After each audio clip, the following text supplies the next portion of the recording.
Hi friends, இன்றைக்கி நம்ம என்ன பார்க்க போகிறோன்னா, ஆல்ரெடி என்னோடய சேனலில் இந்த பைப் வச்ச வீடியோ வந்திருக்கோங்க. இந்த காங்கிரீட்டில் பைப் வச்சது. அந்த வீட்டில் பலகைலாம் பிரிச்சுட்டாங்க. இப்போ நம்ம கட் பண்ணி பைப் வைக்கிறதுக்காக நம்ம வந்திருக்கோம். இது ஒரு சின்ன வீடு தான். ஒரு ஹாலு, ஒரு பெட்ரூமு, அப்புறம் ஒரு கிச்சனு, அப்புறம் ஒரு 2 பாத்ரூம் இருக்குங்க. அவ்வளோதான். இது ஒரு சின்ன வீடு தான். இதுக்கு நமக்கு பைப் வைக்கிறதுக்கு கிட்டத்தட்ட ஒரு 2 நாள் ஆச்சு.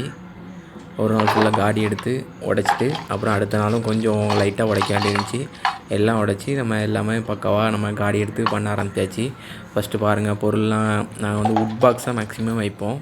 ஏதாவது பெரிய பில்டிங்காக இருந்தால் மெட்டல் பாக்ஸ் வைப்போம். ஏன்னா வுட் பாக்ஸில் தான் எப்போனாலும் ஸ்க்ரூ பண்ணிக்கலாம் ஈஸியாக, ஒன்றும் பிரச்சனை இருக்காது. அதனால் வுட் பாக்ஸு.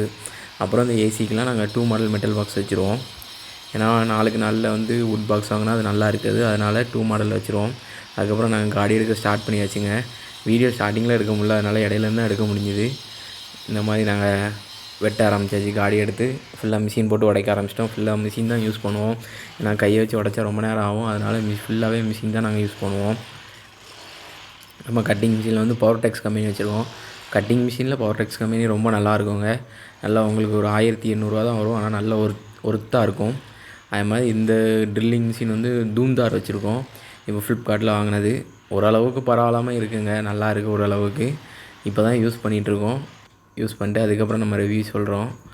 2500 தான் வரும் இந்த மிஷினு.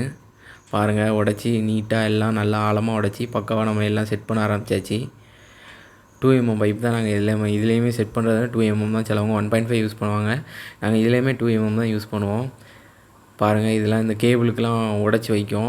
ஏன்னா சின்ன வீடுங்கிறதுனால உடச்சி வச்சிக்கலான்னு உடச்சி வச்சாச்சு. இது அந்த டிவியோட HDMI பின்லாம் தெரியாமல் இருக்கிறதுக்கு இந்த மாதிரி 1.25 பைப்பை கன்சீல் பண்ணியாச்சுங்க. அப்புறம் ட்ரிப்பர் பாக்ஸ்லாம் 6 ட்ரிப்பர் பாக்ஸ் வச்சுருக்கோம். பாருங்கள், இப்போ இந்த போர்டு சிலவங்க வெட்டுவாங்க. நாங்கள் இந்த வுட்டில் ட்ரில் போடுறத வச்சு நாங்கள் ட்ரில் போடுவோம். ஃபஸ்ட்டு இப்படி வச்சு கரெக்டாக வச்சு மார்க் பண்ணிக்கிட்டோம். பார்த்துக்கோங்க, இந்த பிட்டை வச்சு ட்ரில் போட்டுருவோம். இது வந்து 1.25 இன்ச்சுக்கு இருக்கும். நல்லா அந்த 1 இன்ச்சு போய் ஃப்ரீயாகவே இருக்கும். போர்டை நீங்கள் எங்கேனாலும் அசைச்சிக்கலாம். அந்த மாதிரி ஃப்ரீயாக தான் இருக்கும் உங்களுக்கு. அதனால் இந்த பிட்டை வச்சு நாங்கள் ட்ரில் போடுறோம். இந்த பிட்டு வந்து ஒரு 100 ரூபா வரும். அவ்வளோதான் வருங்க.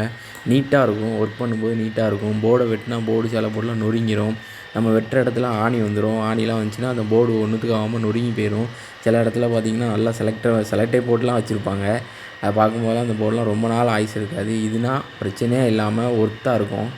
பாருங்கள், இது கொஞ்சம் பெரிய வீடாக இருந்துச்சுன்னா நாங்கள் இந்த ஜப்பான் அடிப்போம். உட்தார், இந்த தார் அடித்து வைப்போம். தார் அடித்து வச்சா கரையானும் பிடிக்காது. இது ஒரு சின்ன வீடு தான், அதனால் வேண்டான்ட்டாங்க. அதுக்கெல்லாம் டைம் வேணுங்க. அந்த மாதிரிலாம் பண்ணுறதா இருந்தால் அதுக்கெல்லாம் டைம் வேணும். ஏன்னா அடித்து காய வச்சு ஒரு நாள் ஆகும். அதுக்கு அந்த ஒரு 3 நாள் வேலை. நிறையா போர்டு வைக்கிறதா இருந்தால் வச்சுருவோம். இந்த வீட்டுக்கு மொத்தமே கம்மியான போர்டு தான் வந்திருக்கும். மொத்தமே ஹாலில் ஒரு 2 போர்டு, அப்புறம் பெட்ரூமில் ஒரு 3 போர்டு, அப்புறம் கிச்சனில் ஒரு 2 போர்டு, அவ்வளோதாங்க வந்துச்சு. அதனால் அதெல்லாம் அடிக்கலை. இதுவே போதுன்ட்டாங்க, வேண்டான்னு சொல்லிட்டாங்க. பாருங்கள், எல்லாம் செட் பண்ணதுக்கப்புறம் காட்டுறோம். பாருங்கள், இப்படி தான் இருந்துச்சு.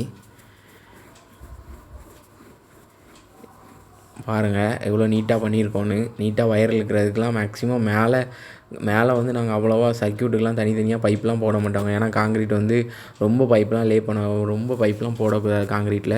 அதனால் கம்மியாக போட்டு வெட்டும்போது எவ்வளோ வெட்ட முடியுமோ அவ்வளோ நீட்டாக வெட்டி வச்சுருவோம். இப்படி நம்ம சைடு வழியாக கொண்டு போகிறதுனால நம்மளுக்கு வயரும் மேக்ஸிமம் மிச்சமாகிறதுக்கு ரொம்ப வாய்ப்பு இருக்குது. இந்த மாதிரி சின்ன வீட்டுக்கெலாம் ஹாலில் இப்படி சுற்றி வெட்டினாலே போதுங்க. ஈஸியாக வயர் எல்லா ரூமுக்கும் லோட் ஆயிரும். ஏன்னா ஒரு ரூம் எடுத்துக்கிட்டிங்கன்னா, இப்போ பெட்ரூம் எடுத்திங்கன்னா அதுக்கு 2 சர்க்யூட் தான் வர வேண்டியிருக்கும். அதே மாதிரி கிச்சன் எடுத்துக்கிட்டிங்கன்னா அதுக்கும் 2 சர்க்யூட் தான் வர வேண்டியிருக்கும். அதனால் 1 இன்ச்சு பைப் தாராளமாக போதும். வீடியோ பிடிச்சிருந்தால் கமெண்ட் பண்ணுங்கள், லைக் பண்ணுங்கள், ஷேர் பண்ணுங்கள். தேங்க்யூ ஃபார் வாட்சிங் மை வீடியோ. தேங்க்யூ.